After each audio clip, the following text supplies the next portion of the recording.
ECSI fans, do you want to revolutionize your sports investing habits? Allow me to tell you about WagerWire.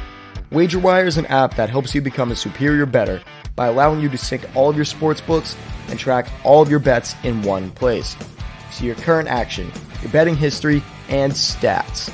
You can also sign up for sportsbooks and collect bonus offers. Follow them at WagerWire on X, as they're the best account on the platform. Head to the App Store or Play Store now and search WagerWire to download the app.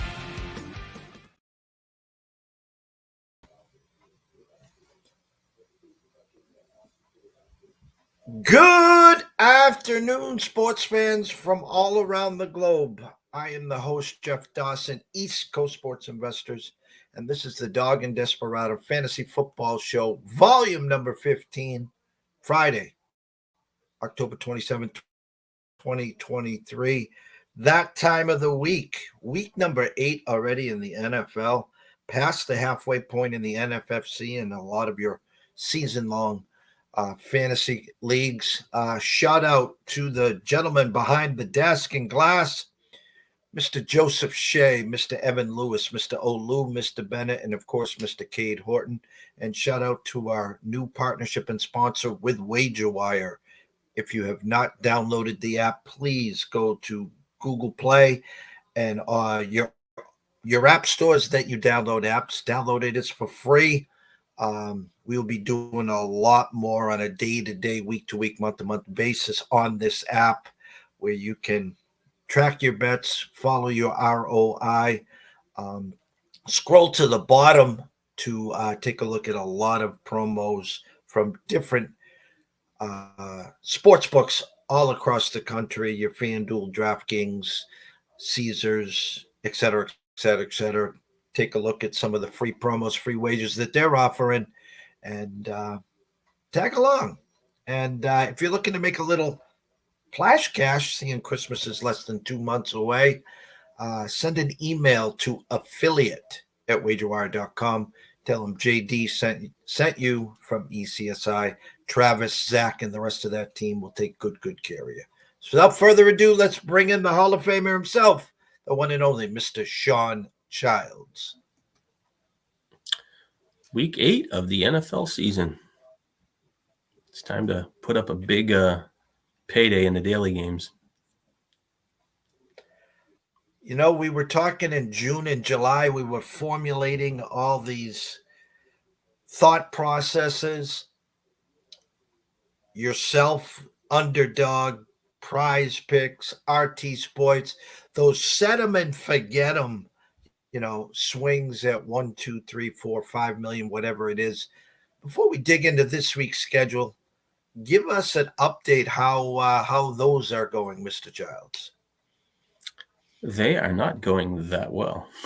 I don't have the Ram cheap value players. I didn't have Williams. I didn't have Puka. I didn't have a lot of Miami players. I didn't have hardly any Waddle. I have some Hill teams. I faded Tua because of the concussion stuff, and I had Tua as the target QB2 last year. Did well probably on Cousins, has been pretty good for where he went. Just some other injuries, and Gibbs probably have him on a decent amount of teams. Hasn't kind of got off out of the gate. Had A-Chain on some teams. When he got the shoulder injury, he backed off. So, it was relatively late. I had done already the DraftKings one, so I don't remember how much I have of that shares of him. But, he was going at a fair price there. Underdog, I don't have him as much because I did those more in August and, a lot of them last half of August. Just got, when they have an injury, you kind of back off, just don't know. So overall, that's one of those things that you're just trying to survive and, hopefully slip the cracks and get one of those darts through. Even if you got, only a few teams, you never know. So and it's almost impossible to look at this 300 teams. You can look at, and see who's up there in first and stuff. And, DraftKings, I think there's more in the hunt right now because of the, I can see the payout, or what you expected to win back. But I don't have the time to look to say, hey, this team looks pretty good or whatever. I did do the weekly winners for Underdog. Had a lot of Philadelphia stacks, which is basically you just have the same team every week for every 17 weeks. And, you can win like 20 grand for first. We've cashed 7 weeks in the season, $100. There was what is there? Did I do? I did 50 teams, so it was at $15 each or something. So down $650 on that one. But the Eagles have the whole package hasn't popped. Have a lot of, probably Cousins and Minnesota players and some in San Francisco. So we'll see. That's lightning in a bottle. Hopefully, you just never know. And you brought up a great point. I started some draft champions late June, early July. I used July for the draft champions to get kind of in tune to the draft flow, even though the problem is when you're drafting draft champions, especially in the NFFC where I was drafting them, there was no 3RR. So again, it was 1 to 12. It was just a regular snake, and then from 12 to 1, and it didn't go back to 12. So that shakes it up a little there. Also, in the draft champions, people will push and double down quicker on a quarterbacks. Just to make sure they got a couple. There's guys that were drafting 4, 5, 6 kickers, 4, 5, 6 defenses. And I always laugh at that because I think they don't know the player pool deep enough. So when in doubt, just grab another kicker or just grab another defense. But what I wanted to talk about is A-Chain. We identified him, you identified him, and then that injury. And, especially in football, it's a 17-week sprint, and, regular season, it's a 14-week sprint. It's hard enough to stay healthy through the whole season, as we're all seeing that right now, Shawn. But to go in and draft a already hurt player, that's like the hardest thing to do.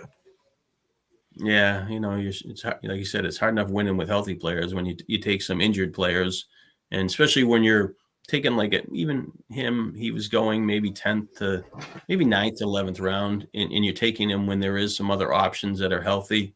And, you always, you want to see the most upside. I mean, he's basically, I was drafting Gibbs in the 3rd round in some drafts, and he was going in 11th. And basically, he did what, kind of hoped that Gibbs would do, more explosive. And, I don't think anybody saw Miami being that as good as they are, at least running the ball. And, Hill is obviously exceeded expectations. Everybody thought he would be good, but he's on pace for, 2,100 yards or almost 2,200 yards, 17 touchdowns and a bunch of catches. And so that offense is much better. And Tua has been sacked about 4 to 5 times, not much. So, he's not getting hit, staying healthy. So, but all those Miami players, does that change? Does, Mostert get hurt? Does the other running back come back when he's supposed to? And does he have the same running room? I mean, there's a lot of variables in football, and it's the great equalizer in that I always want to, you're in those contests and you want to be like, oh, I'm almost first overall. Like in the right now, it means nothing. You just want to make it there. You don't want to burn those 200-point weeks. You want to obviously be in the top 3. You want to cash. You want to win your league. But you want to fire 15, 16, and 17. And, and it's not always the players that started over the first 2 months of the season that do the best or a different structure. I mean, I got a team that's way down there that I didn't have Kamara and Taylor, but I don't even know if I might be too far back where I can't make the championship round, but that team will be pretty good if like a Chase and Burrow play a lot better. So, the structures always change, and then even running backs kind of pop up. So, just keep plugging along, and hopefully, you can make the playoffs, and then everything comes together over the last 3 weeks. And you're preaching to the choir here. I always talk about, listen, I got dozens and dozens and dozens of league championships, second place, top 5, top 10, top 30, heading into the playoffs, and you feel so good. You just like, all right, we're going to pop one. And then, as you said, 15, 16, 17, and I got dozens upon dozens upon dozens. Teams still in the gates, just didn't fire. And as you say, you got to put up that 175, to feel comfortable or something to like that in week 15. And, in 2017 when we won the 2 national titles, our classic team was near the lid, and our online team, now we had to beat 2,600 teams in the regular season, and I think there was 512 teams that made the playoffs. We were sitting 347 going into week 15, and so the guys that were on the lid maybe were averaging 175, 180, whatever the number was for that year, and we might have been averaging 149 or something. So they just take the weekly average. So as bad as we were sitting, Shawn, we were only 25 points or 28 points behind going into week 15 in the 3-week sprint. And then, we popped for 225 in that week. And if we kept Cup in over Josh Gordon, we would have popped for 249. So as you said, it's week 15, 16, 17. Make the dance and just hope that you get hot. Yeah. I've watched some magical finishes to some teams. I've watched some disappointing ones as well. So, but you just never know when you never know when it's going to be your day, and it's just that's what we strive for. And the more chances you give yourself, the better outs you get. You better chance you'll hit on something. We go into week 8 here. As I talked to you backstage, you got your hands full this week, Shawn. Monday, Thursday night, the Bills just came off it is what it is performance. Almost actually, if Godwin turned around, maybe the Bucks actually even win that game. But some big names off your hit list for Sunday here. Obviously, no Josh Allen, no Diggs, maybe James Cook, maybe Gabe Davis, Dallas. Mr. Kincaid now with no Knox, obviously. On the Bucs side, not that you would have ran to to play Rashid White, but Evans and Godwin always there. And then you go down to the 8:30 game Sunday night, Chicago and the Chargers. So no Herbert, no Eckler, maybe no Keenan Allen. On the other side, maybe DJ Moore at best. And then on Monday night, Vegas and the Lions. So, no Laporta, maybe no Gibbs. I don't think Montgomery's playing, no St. Brown. And then on the Raiders side, I assume maybe no Devontae Adams. So as we're sitting here at 123 on Friday, where's your head looking at this card going into Sunday? I really my first thing is I think that I really want to kind of use Pollard, and I kind of like Lamb. And the Rams have played a lot better than expected against the pass this year. I thought the secondary had some risk, young cornerbacks in the secondary, and they had a good pass rush, and they've actually not sacked the quarterback as much. And Dallas has kind of stalled offensively, and Lamb, hasn't got going. The 3 of the games they played, the Giants defense got out early, a couple scores in the first quarter. Patriots, a couple scores. And they had another game against the Jets that they kind of played from the lead. So, Lamb's only had a couple of big games, but, last year he had like 3 or 4 games where he had 10, 11 catches, 100 yards and touchdowns, kind of more active. He's kind of a guy that could, showed a little bit in his last game, 7 for 117 on 7 targets. And then Pollard, he scored 2 touchdowns in week 1, hasn't scored since. And it's just he hasn't got rolling. Last week, before the bye week, he had 6 catches for 80 yards and made 1 play. But when you're looking at his big plays, he's had, I think, 20 plays over 20 yards or more. I think he had 23. So he's actually, his big play stuff is kind of in line to what he did last year, but he's only gaining like 3.9 yards per rush, which is a kind of really small number when he kind of averaged over 5 in the previous 2 years. So kind of think maybe a correction game is, due for him. We kind of thought that Chase a couple weeks back, needed a big game. His yards per catch were really low compared to what he had, expected from him, and even a lot way below what he did in his rookie season. And we saw the same thing with Kelsey. They would keep him close to the line of scrimmage. And last week last 2 weeks he made 2 big plays, but last week he, made a big one and a 20-yarder. He got 179 yards. So now his yards per catch are, 10 something. So, you kind of look for that yardage, and maybe that big play stuff comes into, adds to, their impact value. So, so Pollard's kind of my thoughts. Do I really want to play Lamb with him, or is it going to be one of the two?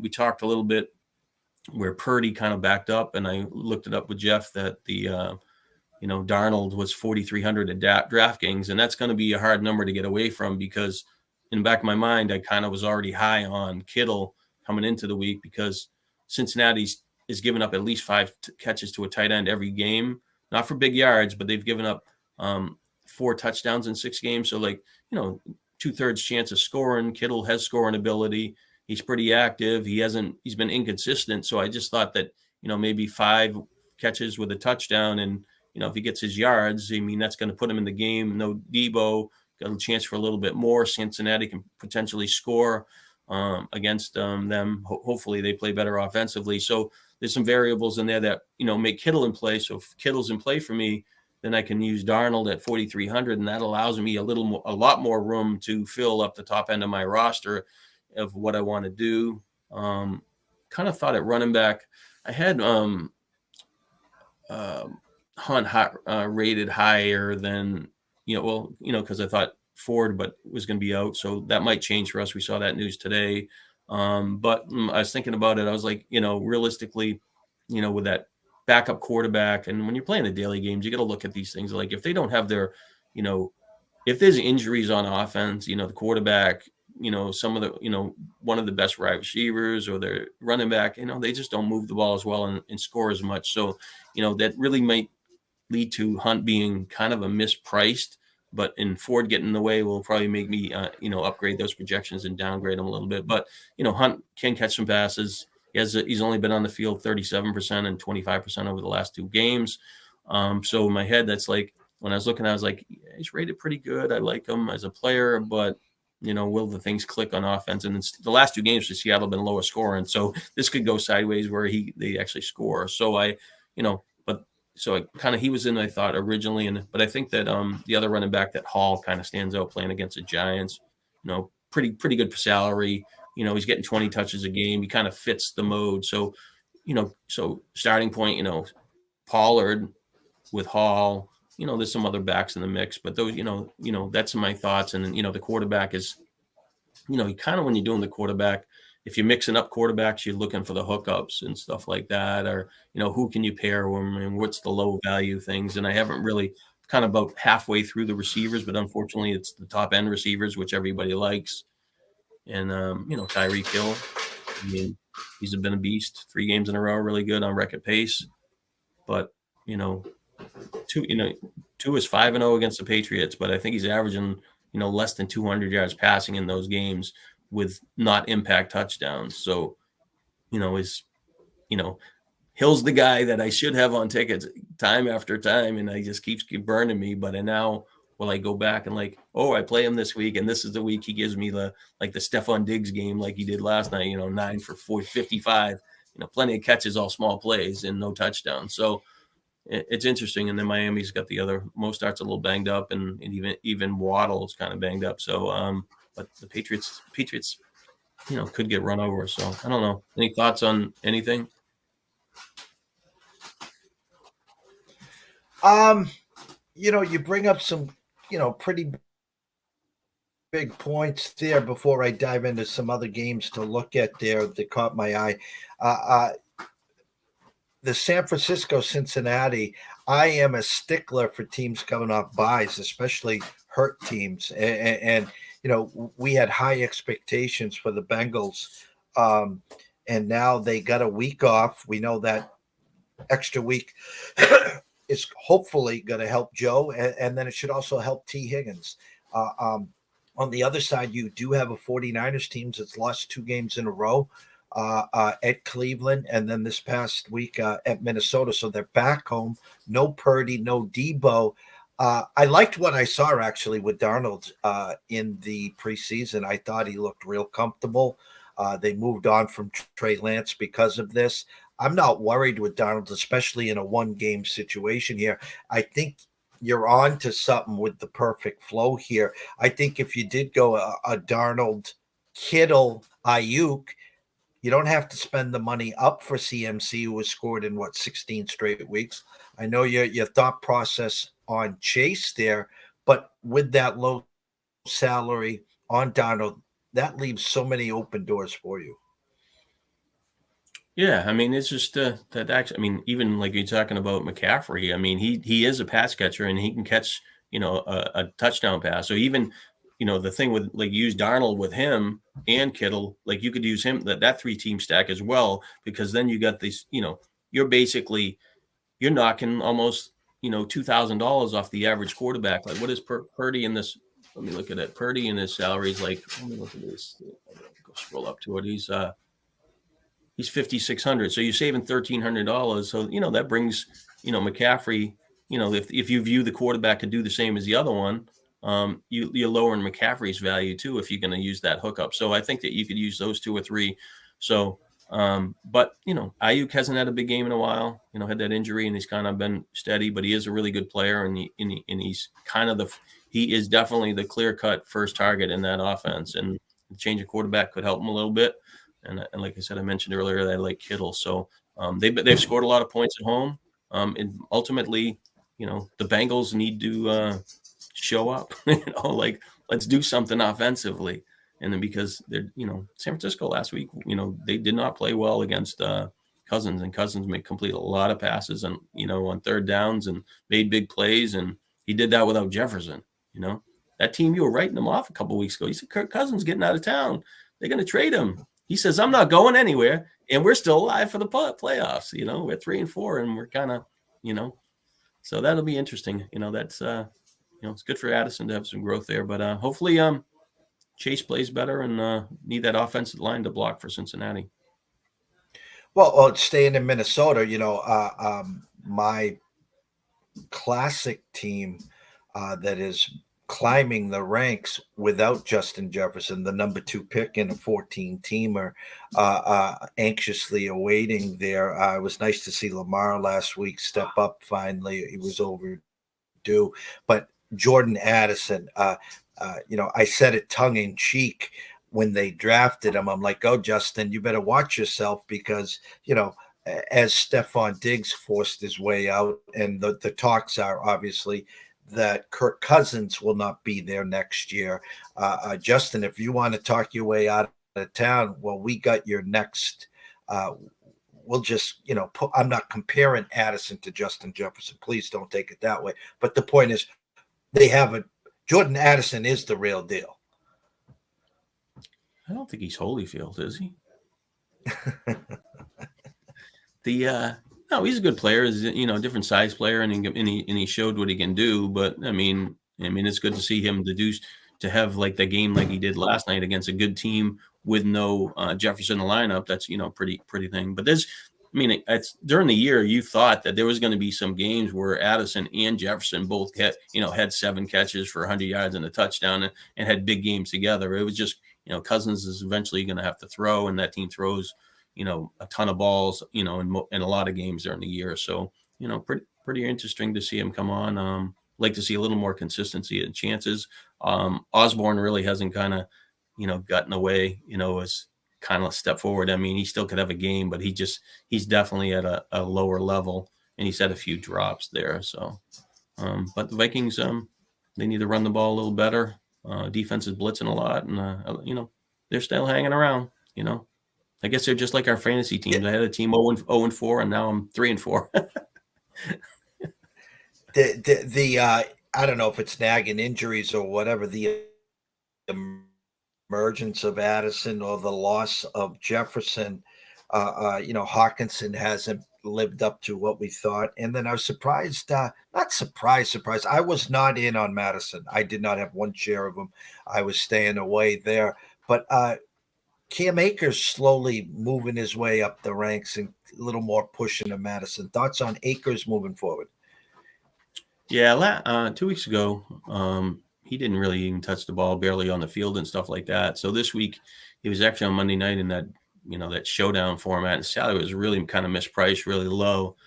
And he should have been like a captain option based on it. But he looked pretty good, caught a few more passes than you thought, and ran hard. And he he's kind of a power back, but you could see, the shift kind of could go to him down the stretch, and he was dropped in a couple leagues not this week, but the week before. So, I mean, I know I picked him up for a couple $100, and it's just more of, you don't get those backup running backs that get a chance for a job that often in these things. And so, you just got to kind of pick them off when you can, and hopefully, something breaks where they get more playing time. So, in the right offense, they look like they can score, they can move the ball, and, he might help them in scoring ability, and stuff like that. So, I think he's interesting, and I didn't like him, with the Rams before the season.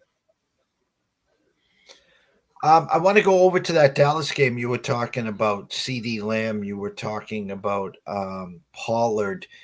Um, the Rams got beat at home last week by Steelers coming off a bye week. Steelers caught them late.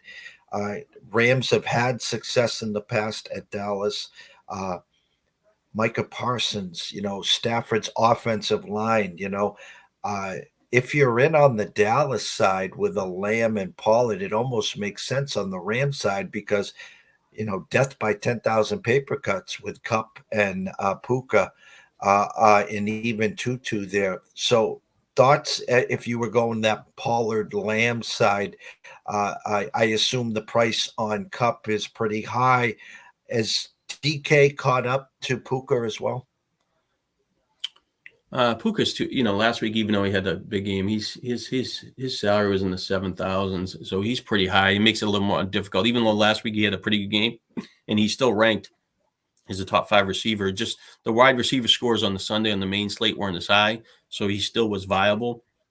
Because it ends up being the slots issue there. But the Rams had played. They come off 3 straight games at home.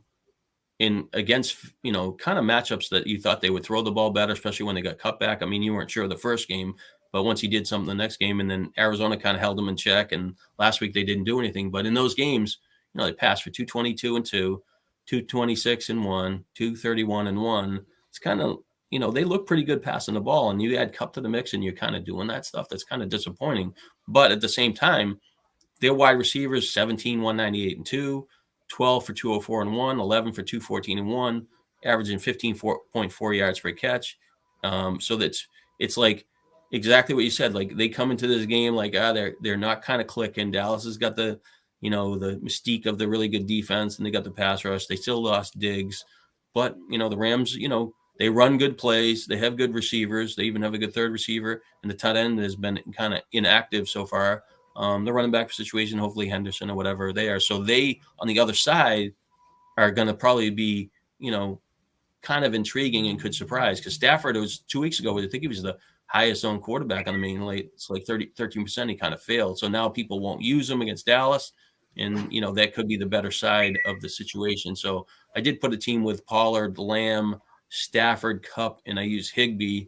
I think I may just throw in Henderson just for kicks, just because it was the first team.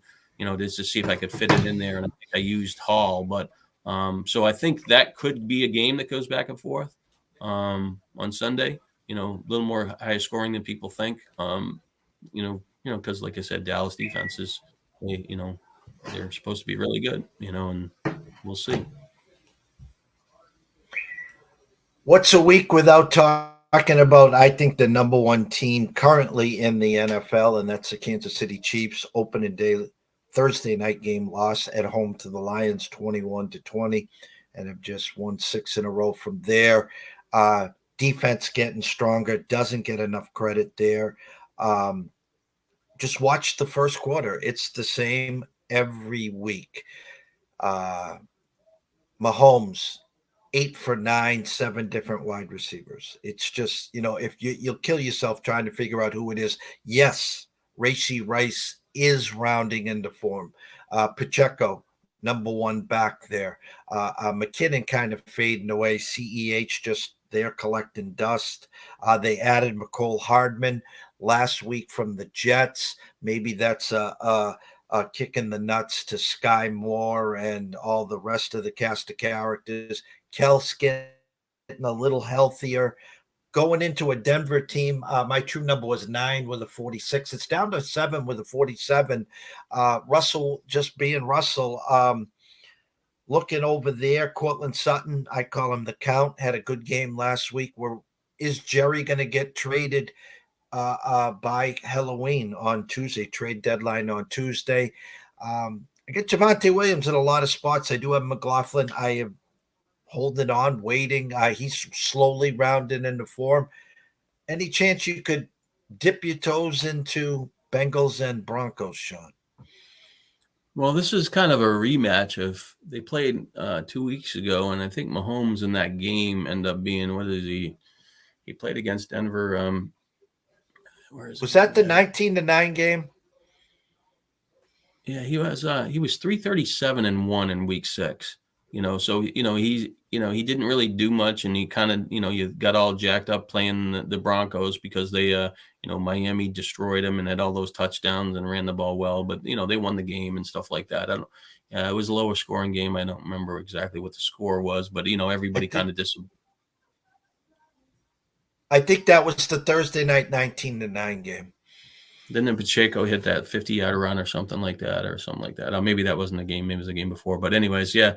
So, he's going into the game. They played really well, and people are all getting excited. Probably Kelsey playing against that defense. And, you would think he would be pretty active again.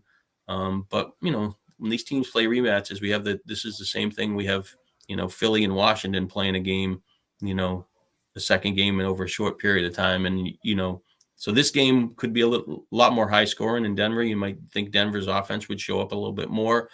They still have plenty of risk on defense. Rice, like you said, is trending upward, and he's like almost a must start at flex position now, because I think that he should be able to average around 11 points a game because he does score a little bit, and if he could potentially get more targets and up his playing time where he's like legit wide receiver 1 or 2 at least in snaps on that team, which he should because nobody else really does much, then his value should go even higher. So, but I thought the running back position out of the backfield had a chance to do something catching the ball this week.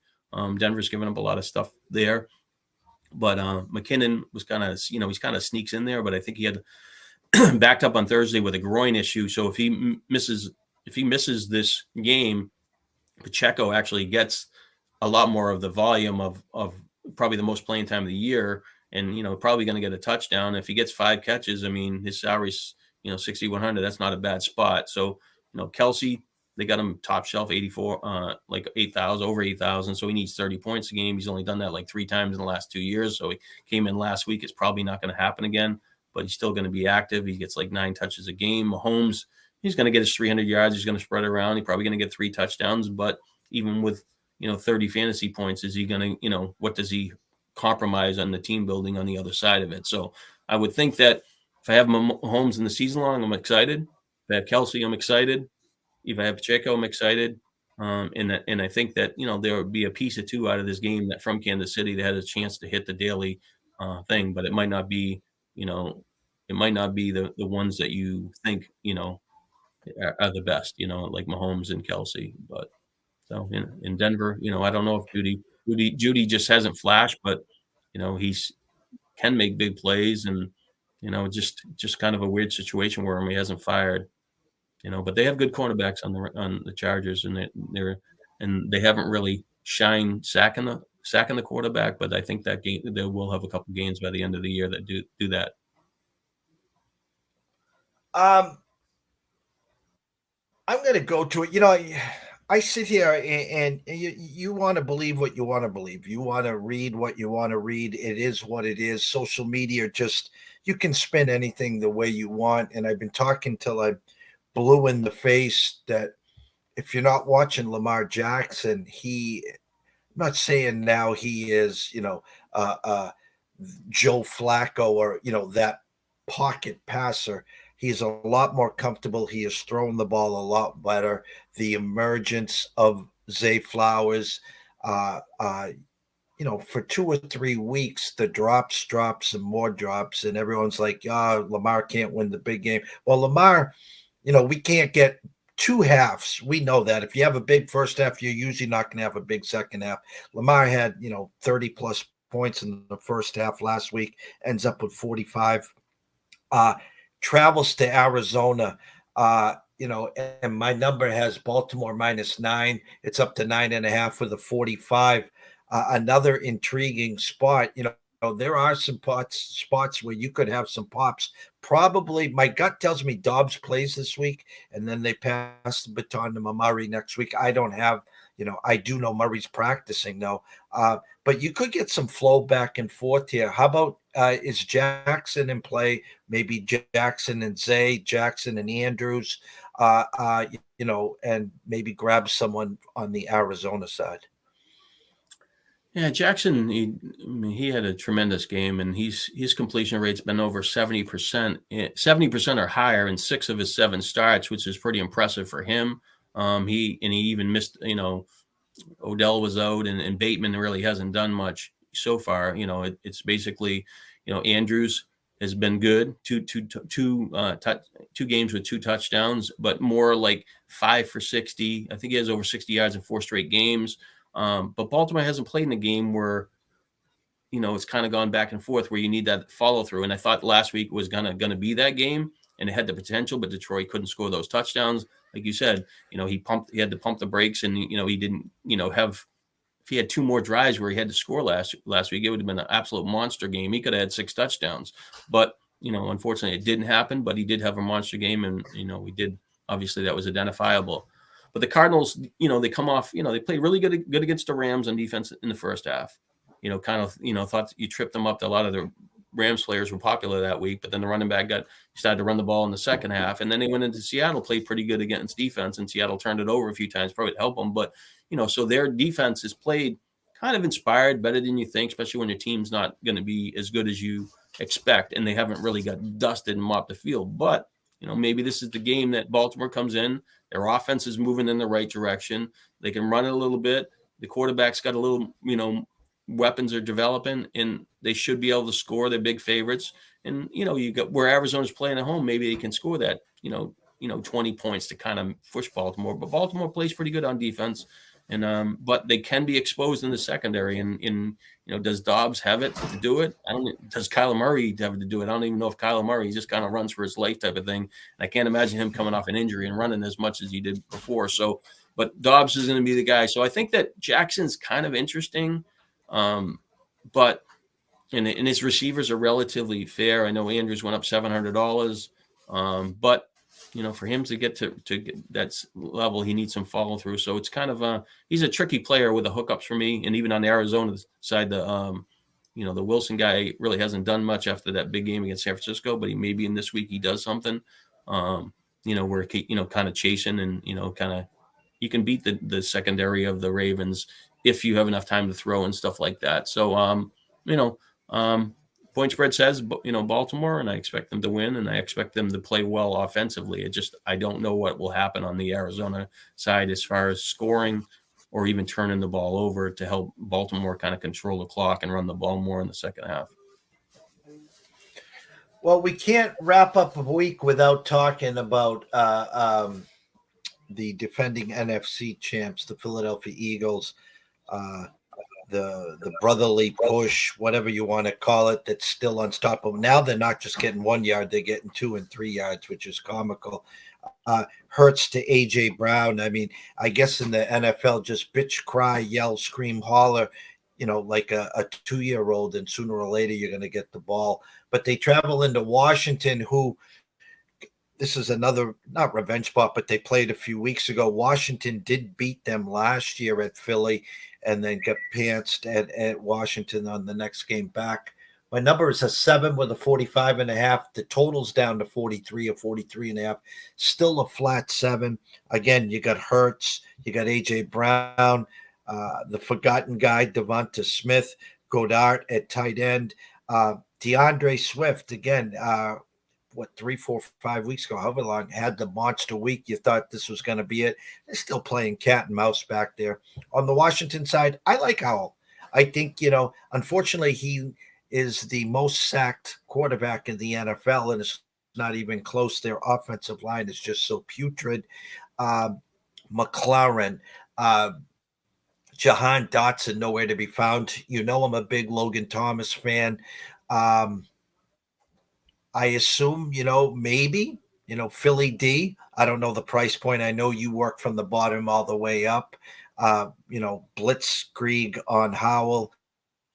Hurts, A.J. Brown. Anything over there, whet your appetite? Yeah, so when they played the first matchup, Washington pushed them to overtime and Philly won, 34-31. So, that was the game that I think it was coming off the Buffalo game where Buffalo sacked Washington like 9 times.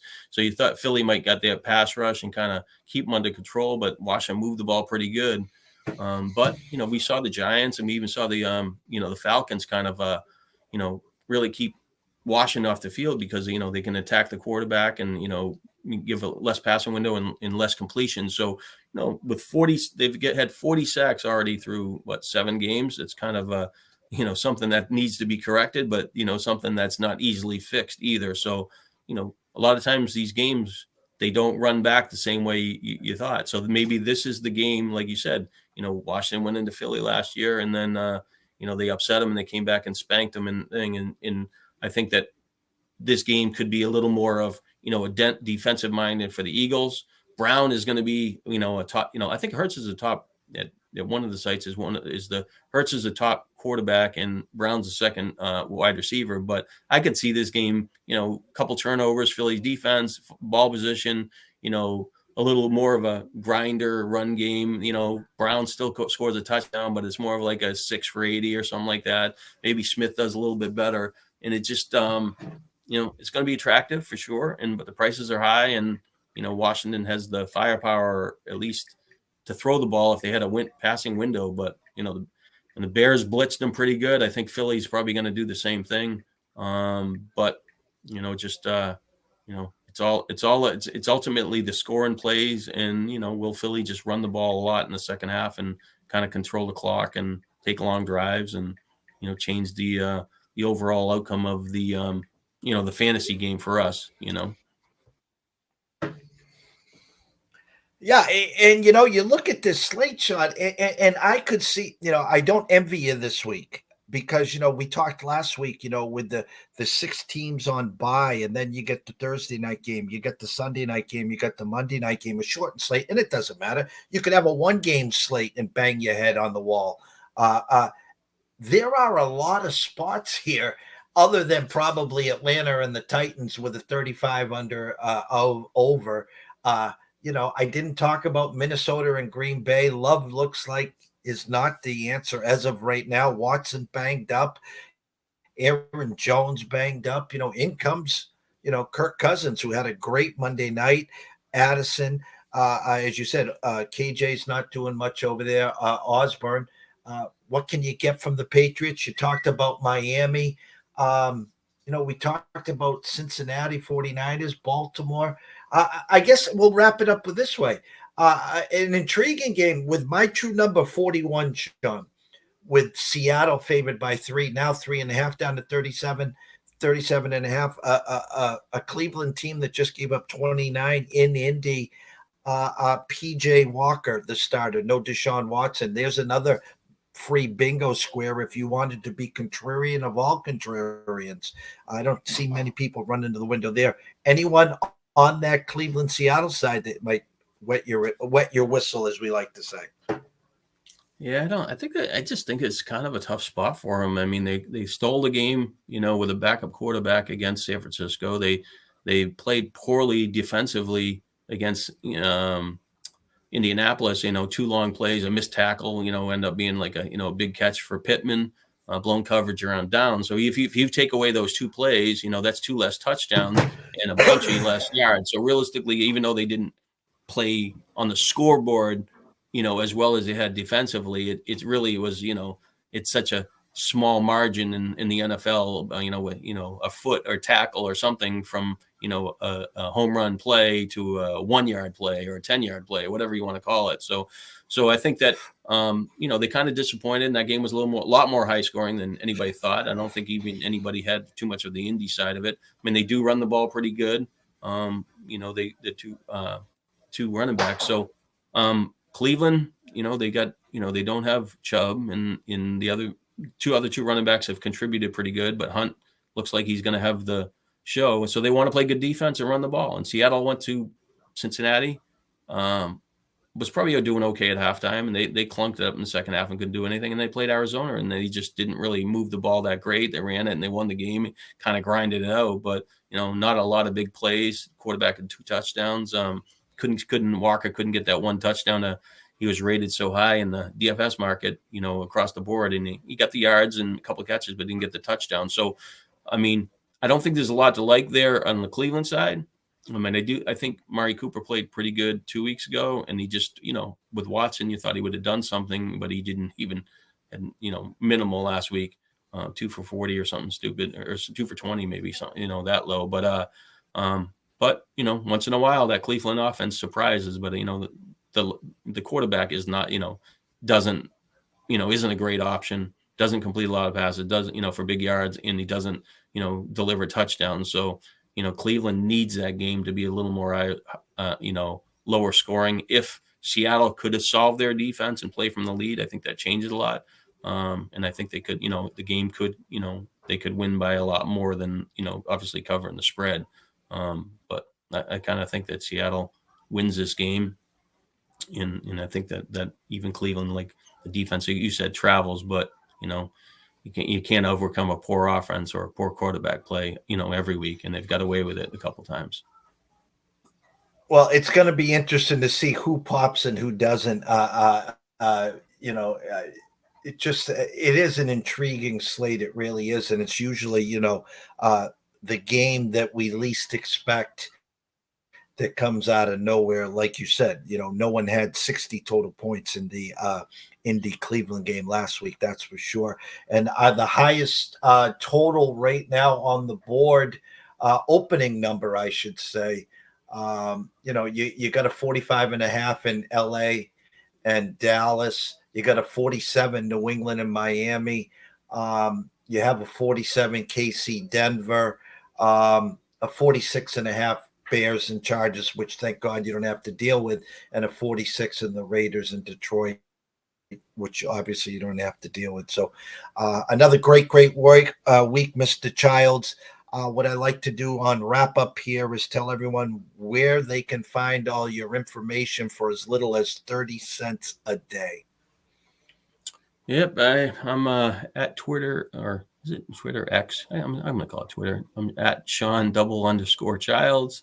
Over there, my work gets placed at Full-Time Fantasy, and also I post all my content on fantasyanalyst.substack.com. And I've done a little bit of baseball work, but I do the projections, run through the quarterbacks, running back, wide receivers, and tight ends for the DFS market, and a couple other small articles, some Sunday content, and a little wrap up of the games, and some stat stuff, and just trying to put some stuff out there and hopefully build an audience. And we're talking about it, and we're doing a little bit more on the conversation part of it. So eventually, hopefully we get a bigger following in that area, and especially in baseball, or even because we didn't do a preseason in football. I think that would have been a big when people are interested in knowing about the teams. But baseball's going to be a pretty interesting season because we have the whole thing like that, and we got to be a little more active on the conversational side of it, and and do better jobs. We in baseball, we go into the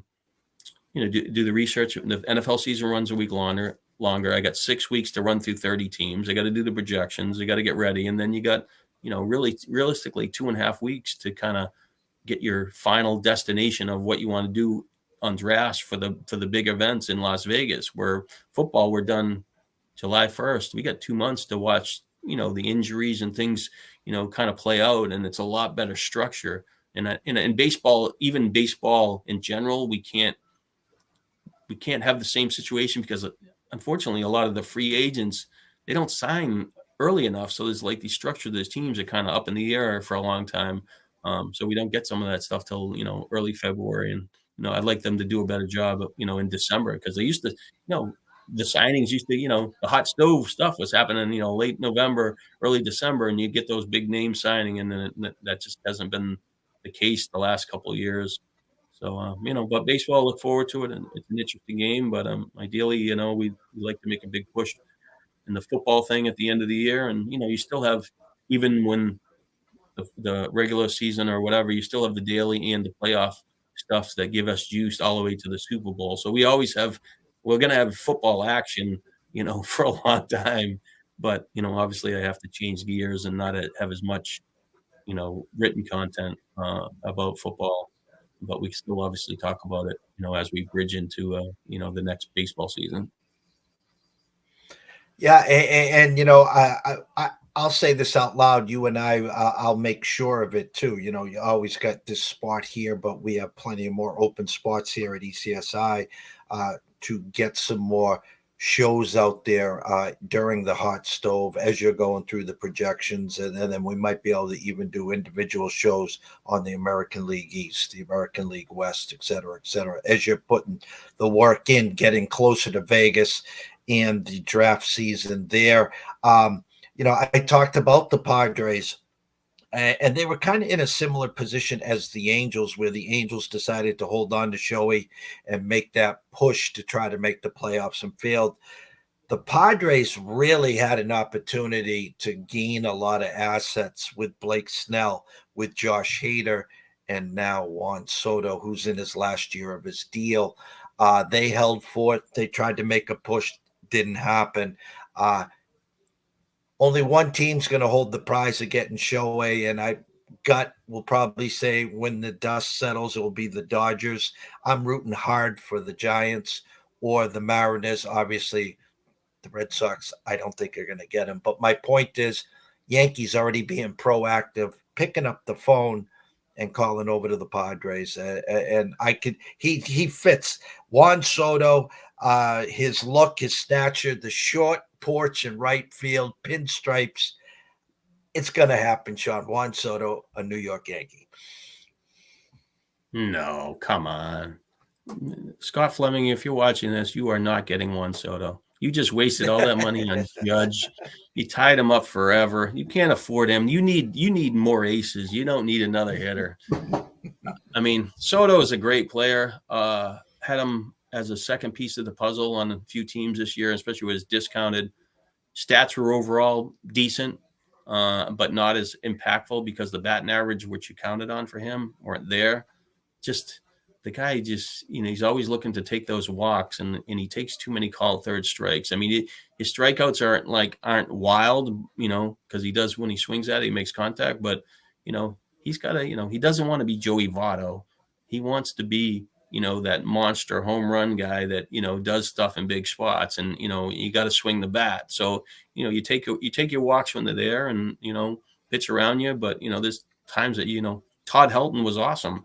He took the walks and the strikeouts were less, but Soto has the qualities to be, that 330 hitter, but, he didn't have that part of the equation, which will end up him being discounted. But, that swing, like you said, the Yankee Stadium would be pretty impressive in the park. But I don't know. The Padres kind of made a run. You kind of wish they would just kind of keep the guys and, like you finally progressed and you felt like you were a development team and you got to kind of suck it up and push it, see if you can have that follow through. But unfortunately, they have to pay a bunch of players and they have to decide now. And I'm not sure if Snell, I want to pay a big money on him after a big year. But Hader, I would be interested in, and I would be interested in Soto. But their pitching staff is kind of breaking down and kind of have to revamp it, which is probably a lot of teams in Major League Baseball. They're looking for those next big arms, and maybe Cleveland has those with Bybee and Williams coming along, and they're just kind of didn't have a great year, but kind of comes together a little bit better next year. So, but sure, like Texas would like to add another player. They're excited about being back in the game, right? Texas, Jesus. The funny thing about Texas, they were the talk of the offseason. They spent the money for DeGrom. They added Eovaldi. But the funny thing is, of course, DeGrom gets hurt, and they're just going along in the merry way, and then hit a wall and injuries. And the next thing you know, are they going to make the playoffs? And, back and forth. But my point is, they add Max at the trade deadline, but the gift of all gifts, Cardinals just give away Jordan Montgomery. And here's the last thing I'll say to you, Shawn. You can mark my words. Jordan Montgomery will be a Red Sox. He looks like a Red Sox, though with his performance in the postseason, might cost a little more than they want to spend. But Garcia's hitting the crap out of the ball, and Seager's. So congrats to Texas. Congrats to the Diamondbacks. A bunch of 23, 24-year-olds, Corbin Carroll, and the list of characters there who, if it wasn't for a misplayed fly ball by Suzuki and the Cubs, or a 6-16 final 22 games, the Diamondbacks wouldn't even been in the playoffs, Shawn. Yeah. Bellinger didn't kind of slump down the stretch. I think I could have won me a lot of money this year. But yeah, baseball's fun. I kind of check out of it, unfortunately, in the playoffs. I mean, you kind of look at the box scores, but, I should have it on. I have 2 TVs, and it's easy to have in the background. But I guess I just don't have the passion as I once did when the Red Sox were getting their ass kicked by the Yankees every year and always losing. And the Red Sox suck, you suck, jokers. But, it all changed in 2004. And it was a pretty good run over the last few years. But now, they just need to get, they need to get the next Roger Clemens, the next Pedro. They need that elite ace. They need a good arm, to close games, and they need that, that batter like Ortiz that can get the big hits in the big spots. And I think their offense, they have the core of players, that to be competitive, but they don't have the pitching. That's why people come like, oh, why don't they pay money? I'm like, well, if they don't have the pitching, they're not going to win anyway. So they have to get the pitching first before they start spending a bunch of money to fill the back end of their roster. But they've got a couple of young players coming through the system, and they're going to be pretty good, having the follow through. They lost Bogarts and, Betts and whatever. And so, Devers is still there, and we'll see how, these next core of young players play. And, maybe even Story, they paid him a bunch of money. Maybe, he's going to be a lot better next year, when he's healthy. For myself, Jeff Dawson at EC Sports Invest, the one and only Mr. Shawn Childs at Shawn _Childs. 3 o'clock, 3 Men in the Box, Matt Grissom, Quentin Mills, and myself talking some NCAA football. At 5 o'clock, the closing bell, live from LA, myself and Ron from Ron A Sports will be talking some more college and NFL from an analytical and data standpoint. So everyone, go grab some lunch. As always, thank you, Mr. Childs, and we will see you soon.